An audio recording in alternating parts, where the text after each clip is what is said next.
Domingo foi dia de visita na Agropet mais tropinha. Chegando lá, o Faísca conheceu uma cachorrinha idêntica a ele, da mesma cor, com as orelhas caídas. E o interessante, ela também foi adotada.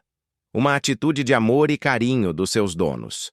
Depois, o Faísca deu uma passeada pela loja e escolheu alguns itens. Fizemos um carinho no Fumaça ao gatinho elegante mascote da loja. Por fim, o Faísca ainda teve direito a sachê de carne antes de irmos embora. E esse foi só o começo do domingo cheio de atividades. Comenta para mais.